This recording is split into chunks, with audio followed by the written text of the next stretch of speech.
Now, let's dive into today's story. Chapter 1. The Diagnosis. Vincent Morrison had always been a man who calculated odds.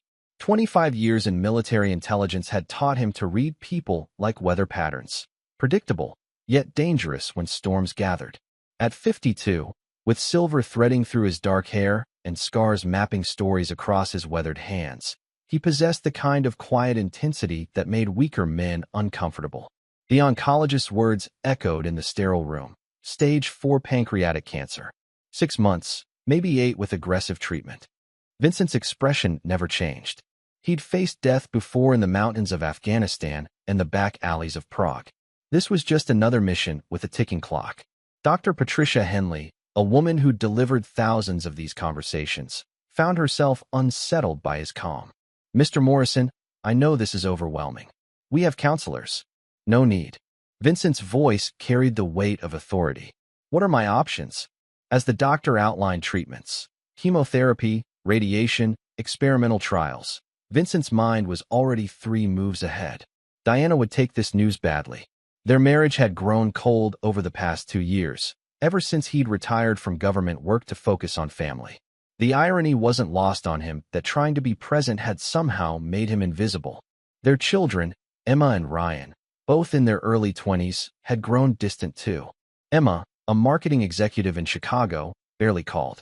Ryan, fresh out of college and working at his girlfriend's father's firm, seemed more interested in his trust fund than family bonds. Vincent had built his fortune carefully: military pension, consulting contracts, and wise investments in defense contractors. The family's $4.2 million estate in Westfield reflected years of calculated decisions. But money, he'd learned, couldn't buy loyalty. Walking to his Range Rover in the hospital parking garage, Vincent noticed Diana's car wasn't in their driveway when he drove past. It was 2 p.m. on a Tuesday. Her boutique fitness studio closed at noon on weekdays. That evening, he told her over dinner at their mahogany table, the same one where they'd celebrated anniversaries and birthdays for 15 years. Cancer. Diana's fork clattered against her plate. At 48, she still turned heads with her blonde hair and carefully maintained figure. How long? 6 to 8 months. The silence stretched between them like a chasm. Vincent watched her face, reading micro-expressions the way he once read enemy combatants. Fear, yes. Sadness, perhaps. But underneath, something else. Relief? "We'll fight this," she said. But her eyes were already calculating something he couldn't quite decipher. Chapter 2. Unraveling Threads. 3 weeks later, Vincent began noticing the signs. Diana's phone face down during dinner. Gym sessions that ran mysteriously long. New lingerie that never made appearances at home. A husband trained in surveillance doesn't miss such details. The confirmation came on a rainy Thursday morning. Vincent had scheduled a chemotherapy session but postponed it, claiming illness. Instead, he followed Diana to the Marriott downtown, watching from his car as she met Troy Whitman in the lobby. Troy was everything Vincent wasn't: young, flashy, and soft. At 35, he owned 3 luxury car dealerships and flashed his success like a peacock displaying feathers. His divorce status and reputation as a playboy were well known in their social circle. Vincent had met him at charity galas, watching how Troy's eyes lingered on other men's wives. Through the lobby's glass windows, Vincent observed them embrace. Not the greeting of friends, but the desperate clutch of lovers stealing time. His trained mind cataloged details: Troy's hand on Diana's lower back, the way she melted into him, how they moved toward the elevators with practiced familiarity. Vincent felt no rage. Rage was emotion, and emotion clouded judgment. Instead, he felt the cold calculation that had kept him alive in hostile territories. Diana had made her choice. Now he would make his. That evening, Diana returned home with a story about lunch with her sister Claire in the city. Vincent listened, nodding sympathetically as she described traffic delays that perfectly explained her 4-hour absence. "How are you feeling?" she asked, touching his forehead with practiced concern. "Tired, but fighting." The real fight, Vincent knew, would come later. Over the next few days, he employed skills learned in darker corners of government service. A small GPS tracker on Diana's BMW, software to mirror her phone, bank account monitoring that revealed cash withdrawals coinciding with her errands. The pattern emerged clearly: Tuesday and Thursday afternoons at the Marriott. Diana had been generous with their joint accounts, funding her affair with Vincent's money. The irony would have been amusing if it weren't so pathetic. But the betrayal went deeper. Listening to recovered voicemails, Vincent discovered Diana discussing contingency plans with Troy, life insurance policies, estate planning. The cancer had accelerated her timeline, but clearly she'd been planning her exit long before the diagnosis. "I just need to be patient," Diana's voice whispered from the recording. "Once he's gone, we can be together openly. The kids already think I deserve better." The kids. Vincent's jaw tightened as he processed this revelation. His own children were complicit in this orchestrated abandonment. Chapter 3. The phone call. The confrontation came sooner than Vincent expected. Emma and Ryan arrived together on a Saturday morning, their faces set with grim determination. Diana stood behind them like a general positioning her troops. "Dad, we need to talk," Emma began, her voice artificially steady. She'd inherited Vincent's piercing blue eyes, but none of his patience. "This situation isn't fair to Mom." "Situation?" Vincent remained seated in his leather armchair, fingers steepled. Ryan stepped forward, his youth making him bold and stupid. "The cancer, Dad. It's going to be ugly. Expensive. Mom shouldn't have to watch you deteriorate." Vincent studied his son, soft hands, designer clothes, the entitled bearing of someone who'd never faced real hardship. "I see. We've found a facility," Diana said, finally joining the conversation. "Sunset Manor. It's very nice. Full medical support." "You mean a place to die?" The silence confirmed everything Vincent needed to know. His family had already written his obituary. Emma's voice cracked slightly. We can't watch you suffer. And honestly, Dad, we can't afford to put our lives on hold." "Your lives?" Vincent's voice carried no emotion. "Of course. We're done waiting for you to die," Ryan said with brutal honesty. "This is better for everyone." Diana produced papers from her purse. "I filed for divorce. It'll be quick, uncontested. You'll keep half of everything, which is more than enough for your care." Vincent accepted the papers without reading them. Behind Diana, he glimpsed a figure by the window, Troy Whitman, smoking a cigarette by his silver Porsche. The man couldn't even wait in the car properly. "When do I leave?" Vincent asked. "Today," Diana said. "I've packed your clothes. And these." She handed him a cardboard box filled with photo albums and mementos. "Enjoy the memories." The kiss she gave him was theatrical, performed for an audience of one. Troy's cologne lingered on her lips. At Sunset Manor, a grim facility that smelled of disinfectant and defeat, Vincent found himself in a sparse room with a single window overlooking a parking lot. The other residents were warehoused bodies waiting for death, exactly what his family assumed he'd become. Nurse Rebecca Martinez, a tired woman in her 50s, helped him settle in. "You can make one phone call to let people know you're here," she said kindly. "Family policy." Vincent smiled for the first time in weeks. "Just one call." "I'm sorry, but yes. Budget constraints." That evening, as Sunset Manor settled into its usual rhythm of forgotten lives, Vincent dialed a number he knew by heart. The phone rang twice before a gravelly voice answered. "Konstantin." "It's Vincent." Silence stretched across the connection before Konstantin Petrov spoke again, his Russian accent thick with surprise. "My friend, I heard about your diagnosis. I am sorry. Don't be. I need a favor." "Of course. Anything." Vincent outlined his situation in careful detail. Konstantin listened without interruption, a professional courtesy between two men who'd operated in shadows. "Your family," Konstantin said finally. "They sound like people who mistake kindness for weakness. A common error. How much time do we have?" "The doctors say 6 months. I think we can work with less." "Consider it done." "The old protocols." "All of them." "But Konstantin, I want them to understand their mistake before the end." "As you wish." "Welcome back to the game, Vincent." Vincent hung up and lay back on the narrow bed, staring at the water-stained ceiling. Tomorrow, Diana and Troy would begin planning their new life together. The children would return to their selfish pursuits, content that their burden had been efficiently disposed of.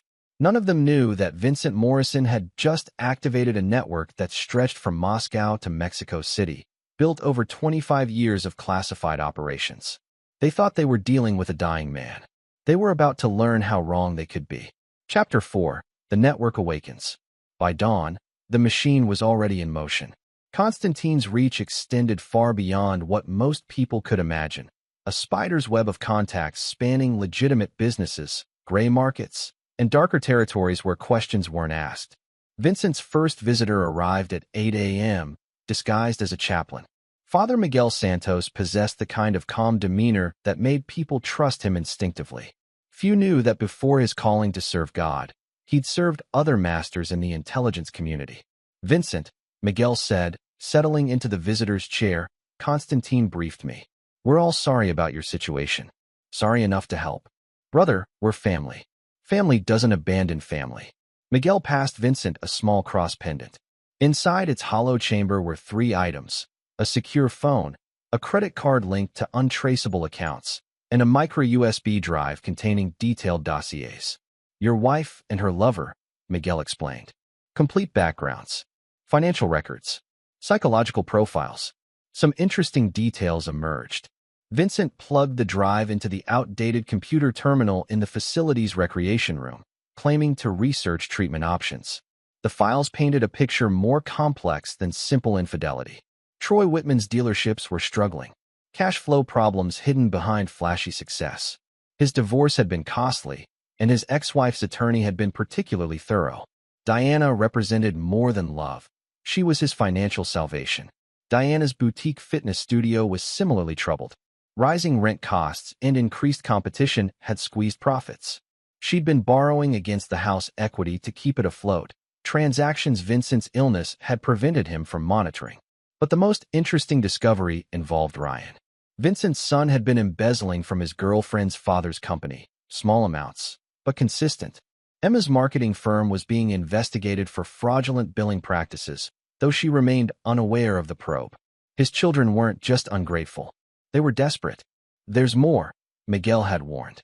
"Diana and Troy have been planning this for 18 months. The affair started before your diagnosis. They were already discussing marriage when the cancer appeared." Vincent absorbed this information with professional detachment. Emotion would cloud his judgment, and judgment was all that mattered now. The next phase required careful orchestration. Vincent's deterioration began slowly: missed meals, extended sleep periods, complaints of increasing pain. The staff at Sunset Manor, accustomed to such decline, adjusted his care accordingly. Within a week, he'd been moved to the hospice wing, where visitors were limited and oversight minimal. This suited Vincent's purposes perfectly. Dr. Jennifer Walsh, his new primary physician, was another old contact, a battlefield surgeon who'd patched up operatives in places that didn't officially exist. Her presence at Sunset Manor wasn't coincidental. "How long do you need?" she asked during their first private consultation. 3 months to implement. 2 months to execute. 1 month to finish. "The cancer is real, but you and I both know that timelines are fluid with proper medical support." Dr. Walsh nodded. "I can give you 6 months of functional time. After that, nature takes its course. 6 months is plenty." That evening, Vincent received his first call from Diana. The number on the facility's caller ID showed she was phoning from Troy's house. "Vincent, how are you settling in?" Her voice carried forced cheerfulness, the tone people used when performing kindness for witnesses. "Poorly. The pain is getting worse. I'm sorry. Do you need anything?" "My family." Silence stretched between them. In the background, Vincent could hear Troy's voice, though the words were unclear. "The kids send their love," Diana said finally. "They're dealing with this in their own way. I understand. Vincent, I want you to know that despite everything, I hope you find peace." "I will," Vincent promised. "Soon." After hanging up, Vincent smiled. Diana had called from Troy's landline, not her cell phone. That single detail told him everything about their confidence level. They felt safe, protected, beyond his reach. Tomorrow, he would begin teaching them how wrong they were. Chapter 5: Pieces in Motion. The transformation of Vincent Morrison from dying patient to puppet master began with small, seemingly random events across the city. Troy Whitman arrived at his flagship dealership on Monday morning to find his coffee shop neighbor, Cafe Milano, had been sold to new owners. The previous owner, an elderly Italian man named Giuseppe, had apparently received an offer too good to refuse. The new owners were polite, but made it clear they'd be renovating extensively, starting with the shared parking area. By Tuesday, Troy's prime parking spaces were blocked by construction equipment. By Wednesday, the cafe's new sound system was being tested with what could only be described as experimental jazz at volumes that made customer conversations impossible. "Just bad luck," Troy told his sales manager, Derek Hopkins, as they watched potential customers walk away from the chaos. Derek, a 20-year veteran of car sales, wasn't so sure. "Three coincidences make a pattern, boss." Meanwhile, Diana's problems began more subtly. Her fitness studio's landlord, Wallace Properties, had been purchased by a shell company. The new owners wanted to reassess all current lease agreements and requested detailed financial records dating back 3 years. The letter arrived the same day her top instructor, Maria Santos, announced she was leaving to start her own studio across town. Maria had been offered a partnership deal and startup capital that Diana couldn't match. "It's just business, Diana," Maria said, though she couldn't meet her boss's eyes. "You understand." By Thursday, Diana had lost 3 more instructors and 12 long-term clients. Word was spreading that her studio was unstable, possibly closing. In the fitness industry, reputation was everything. "It's like someone's orchestrating this," Diana told Troy over dinner at his increasingly empty dealership. "First your problems, now mine." Troy forced a smile, though stress was etching new lines around his eyes. "We'll figure it out. Maybe it's time to make some changes anyway." Neither suspected that every challenge they faced had been carefully designed by a man they dismissed as a dying nuisance. Vincent's coordination of these events happened through a network his family couldn't imagine. Constantine's contacts had purchased the cafe through 3 layers of shell companies. Maria Santos was Father Miguel's cousin, and her new studio's financing came from Vatican charities with unusually flexible investment criteria. But the psychological campaign was just the beginning. Vincent's next move required a more personal touch.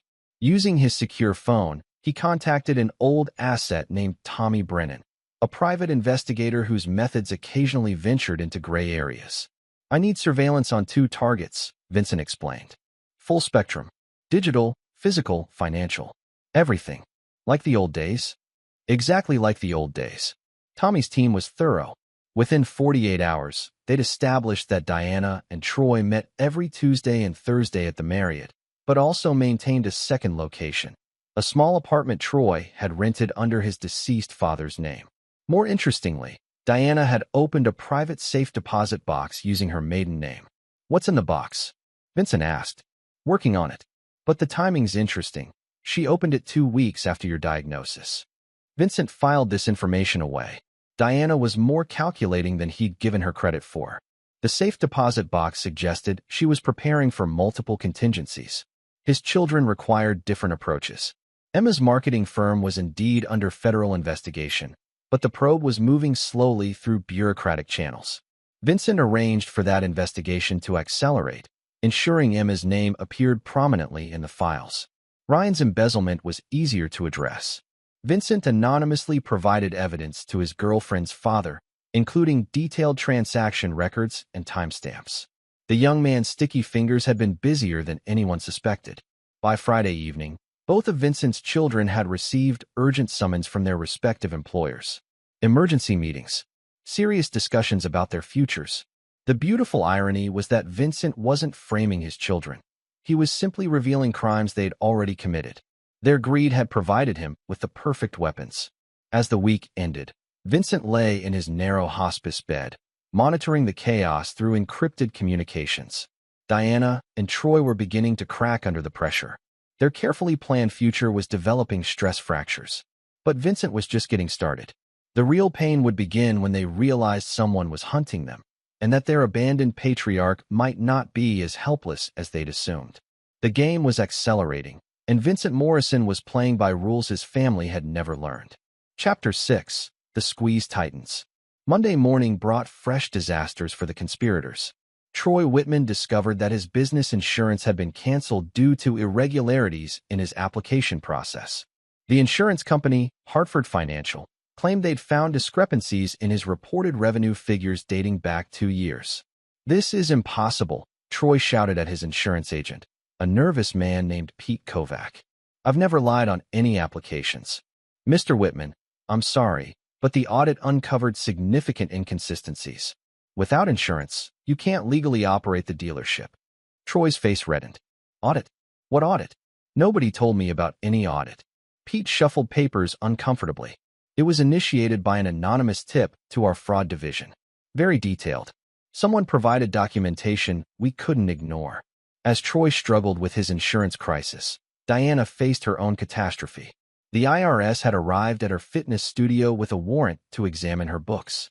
Agent Sarah Martinez explained that they'd received reports of unreported cash income and fraudulent business expense claims.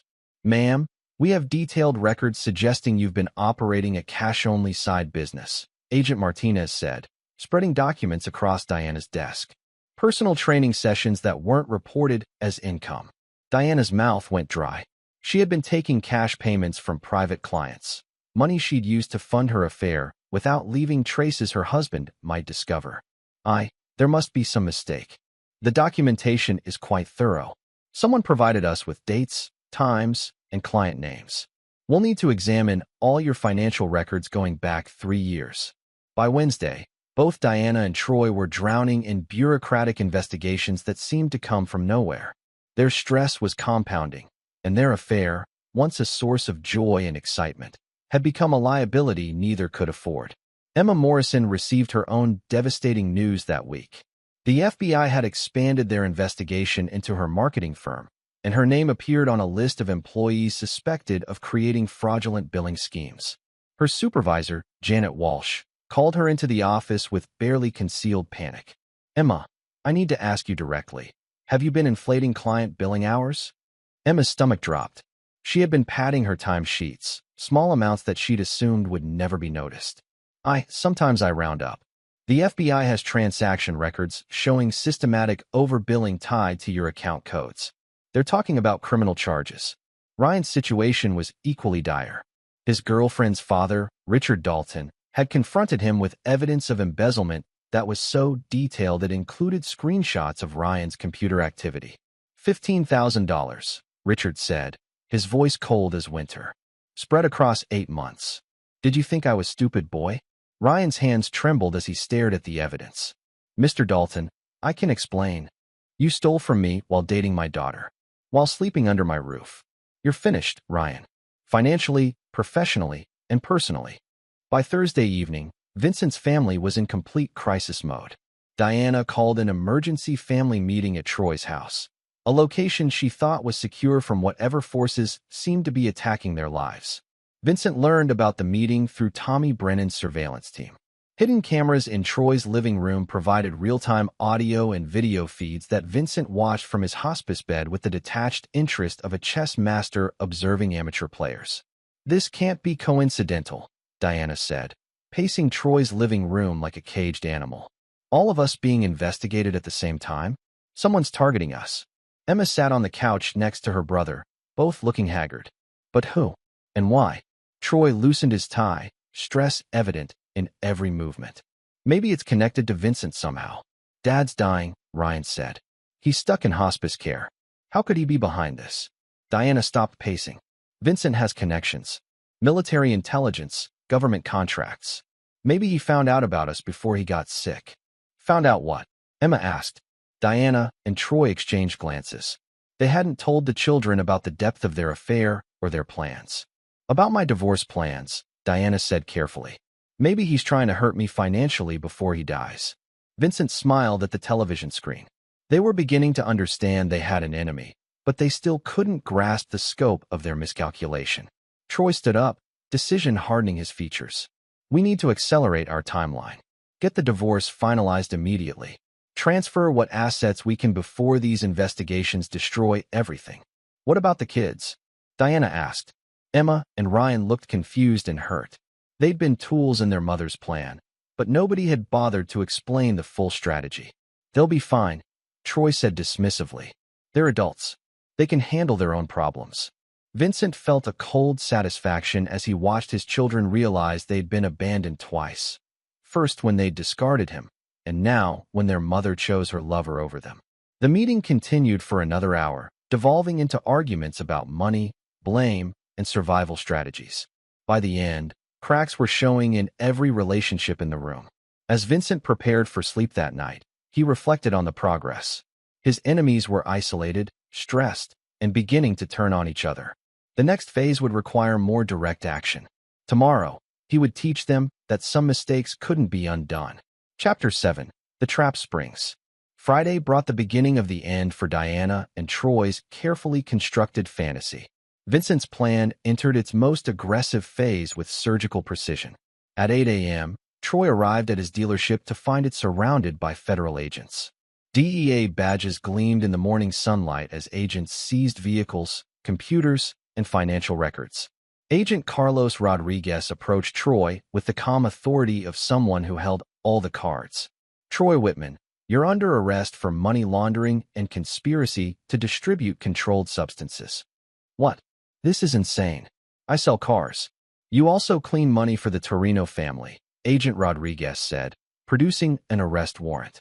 "We have financial records showing systematic washing of drug proceeds through your dealerships over the past 18 months. Troy's face went white.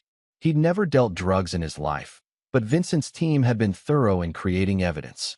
Constantine's connections included financial experts who could make paper trails appear and disappear like magic tricks.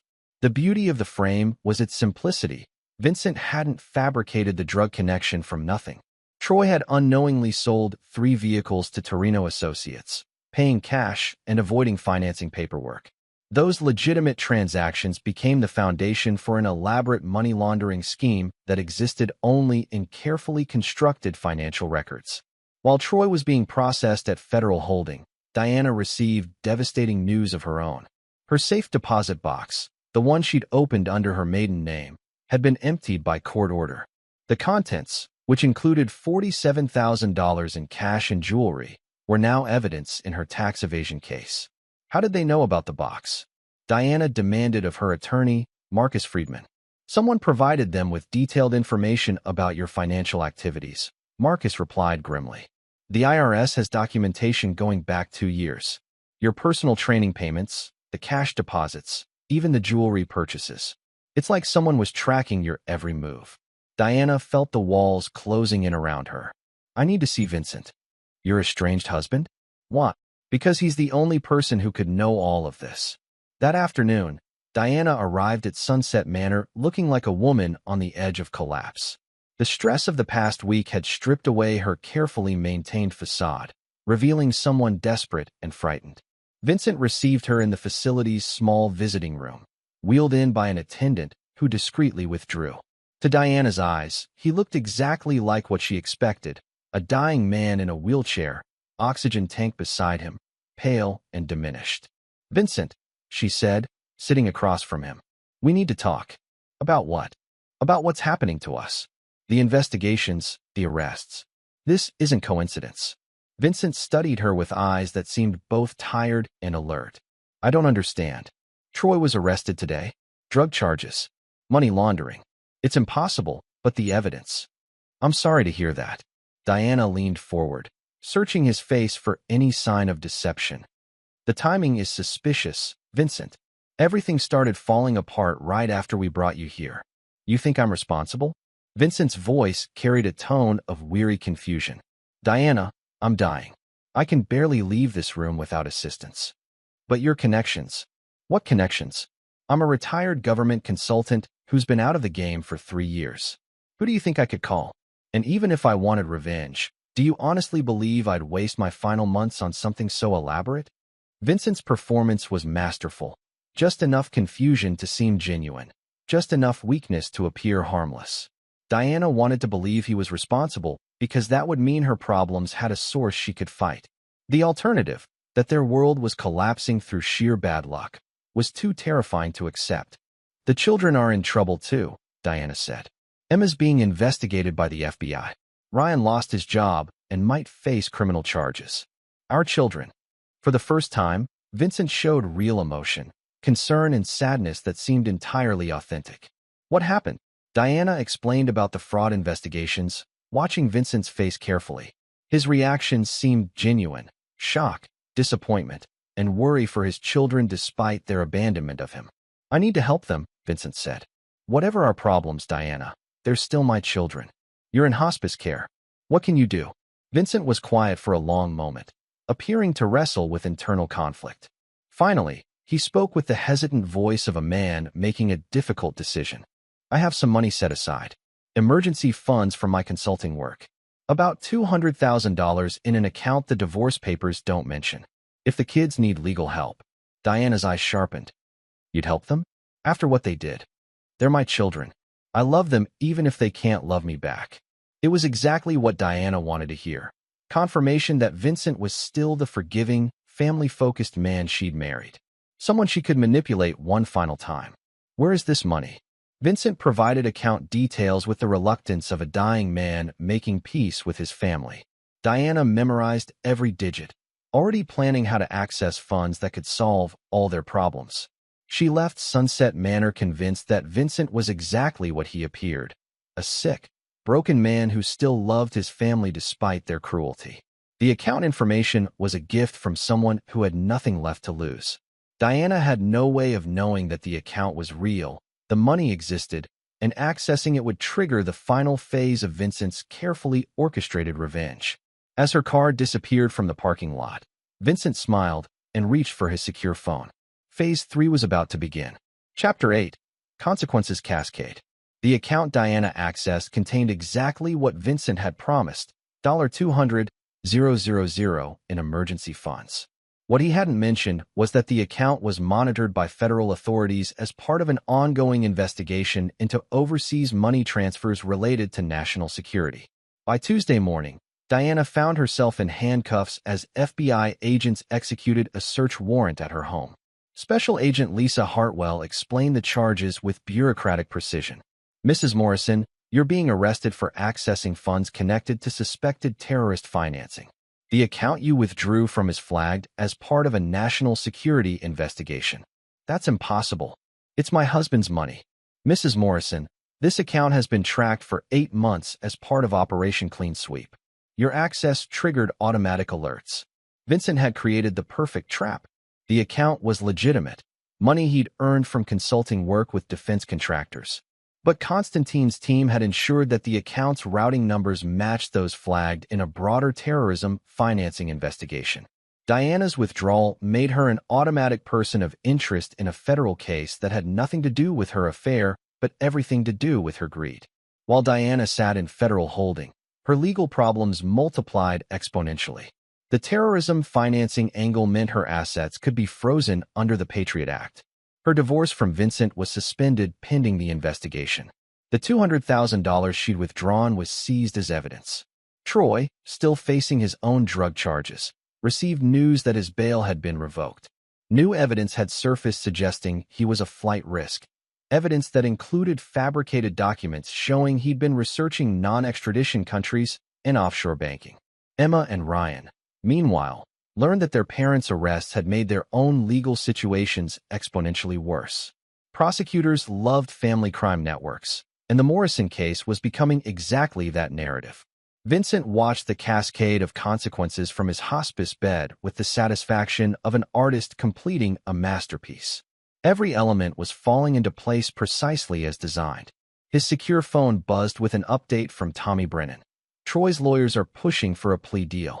Diana's attorney is arguing entrapment. The kids are panicking. And our timeline? Vincent asked. Everyone should be in holding or house arrest within 48 hours. No chance of coordinated response.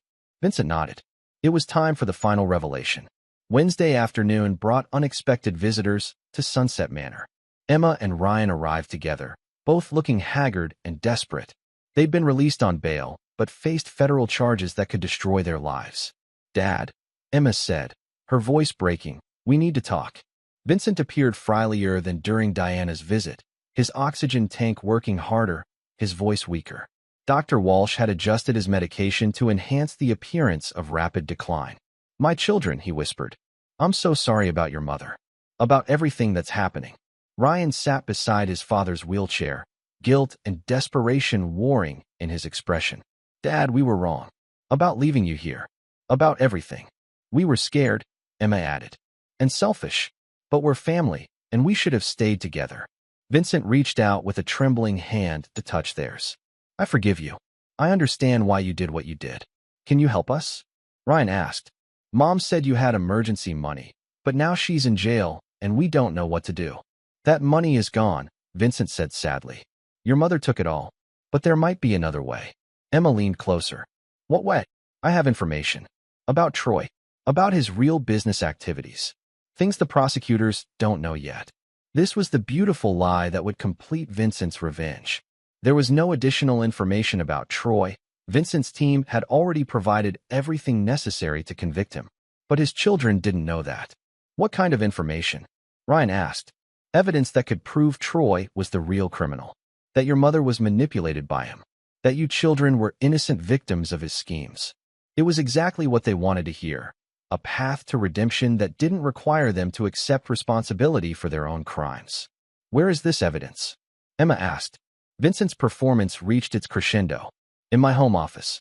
Hidden behind the false panel in my desk. Financial records, recorded conversations, documentation of Troy's real business. Everything needed to prove your innocence. Why didn't you tell the police? Because, Vincent said, his voice growing weaker, I was protecting your mother. Even after everything, I still loved her. But now I want to save my children. Emma and Ryan exchanged glances filled with hope and determination. They would go to the house, find this evidence, and use it to clear their names. Their father, dying and abandoned, was still trying to save them. They had no way of knowing that the house was under federal surveillance as part of Diana's case. That accessing Vincent's office would violate the terms of their bail. That Vincent's evidence was actually detailed documentation of their own crimes, prepared by experts who knew exactly how to present it for maximum legal impact. As his children left Sunset Manor with renewed hope, Vincent felt the cold satisfaction of perfect revenge. They would incriminate themselves trying to save themselves, using evidence he'd created specifically for that purpose. The dying man they'd abandoned was orchestrating their destruction with the precision of a master tactician. And they were walking into his trap willingly, convinced he was their salvation. Chapter 9. The Final Move. Thursday evening brought the completion of Vincent Morrison's masterpiece. Emma and Ryan arrived at their childhood home as federal agents watched from surveillance vehicles positioned throughout the neighborhood. The house remained under court-ordered monitoring as part of Diana's case, making any unauthorized entry a federal crime. Using keys they'd kept from their youth, Vincent's children entered through the back door and made their way to his home office. The room felt frozen in time. Family photos on the desk, awards from his military service on the walls, the leather chair where he'd helped them with homework decades ago. Emma found the false panel exactly where their father had described it. Behind it was a manila envelope containing dozens of documents that appeared to detail Troy's financial crimes in meticulous detail. This is it, Ryan said, reading through bank statements and transaction records. This proves Troy was running money through shell companies. Mom had no idea. What they didn't realize was that Vincent's evidence was a carefully constructed dossier that implicated them as deeply as Troy. Financial records showing Ryan's embezzlement. Email exchanges documenting Emma's fraudulent billing. Bank statements proving both children had been stealing from their respective employers long before their parents' affair began. The surveillance team watched as Emma photographed the documents with her phone, an action that constituted tampering with evidence in a federal investigation. Ryan's decision to take several original documents was theft of materials relevant to an ongoing case. By the time they left the house 30 minutes later, Vincent's children had committed multiple federal crimes while gathering evidence they thought would save them. Friday morning brought the final act. Vincent received a call from Constantine with confirmation that all elements were in place. Your family's legal situation is now irreversible, Constantine reported. The children's actions last night guaranteed additional charges. Diana's terrorism financing case will prevent any plea negotiations. Troy's drug conspiracy evidence is overwhelming. And the timeline? The children will be arrested within hours. Trial dates are expected within 6 months. Diana faces minimum 15 years. Troy faces 20 to life under trafficking statutes. Vincent felt no joy in his victory, only the cold satisfaction of justice properly served. His family had betrayed him when he was most vulnerable, abandoning him to die alone while they planned their new lives with his money. Now they would understand the consequences of their choices. Dr. Walsh arrived for their final consultation that afternoon. Are you ready to proceed with the next phase? Vincent nodded. I am. The treatment I've been providing will maintain your strength for another 2 weeks. After that, the cancer will progress naturally. You'll have time to see the results of your work. And the facility here? Constantine's people will ensure you're transferred to private care. No one will disturb your final weeks. That evening, Vincent made his last call to his family. Emma answered from a jail cell, her voice hollow with despair. Dad? Oh God, Dad, they arrested us. The FBI said we tampered with evidence. But the documents you told us about, they don't prove what you said. They make everything worse. Vincent's voice carried the weakness of approaching death, but his words were crystal clear. I know, Emma. You know? I created those documents. I orchestrated everything. Your arrests, your mother's troubles, Troy's charges. All of it. Silence stretched across the connection before Emma's voice returned, sharp with realization. You planned this. You did this to us. You did this to yourselves. I simply revealed the truth about who you really are. We're your children. No, Vincent said with final authority. My children would never have abandoned their father to die alone. You stopped being my family the moment you chose cruelty over loyalty. Emma's sobs echoed through the phone as the full scope of their situation became clear. Please, Dad. We're sorry. We made a mistake. Some mistakes can't be forgiven. Vincent ended the call and powered down the phone permanently. There would be no more contact with the people who had once been his family. They would serve their sentences knowing that their dying father had orchestrated their downfall with surgical precision. Over the following weeks, Vincent watched the legal proceedings from his private care facility. Diana received 18 years for terrorism financing and tax evasion. Troy was sentenced to life without parole under federal drug trafficking statutes. Emma and Ryan each received 7 years for fraud and evidence tampering. Their appeals were systematically denied as Vincent's network ensured that every legal avenue led to dead ends. The evidence against them was overwhelming because Vincent had made it overwhelming. As Vincent's cancer entered its final stages, he reflected on the perfect symmetry of his revenge. His family had betrayed him when he was vulnerable, so he had destroyed them when they were vulnerable. They had abandoned him to die alone, so he had ensured they would serve their time alone. Dr. Walsh sat beside his bed during his final hours, monitoring his peaceful decline. Any regrets? She asked. Vincent's voice was barely a whisper, but his conviction remained strong. None. They chose their path. I simply ensured they walked it to its conclusion. Vincent Morrison died on a Tuesday morning as winter sunlight streamed through his window. His last thoughts were not of family or forgiveness, but of perfect justice finally served.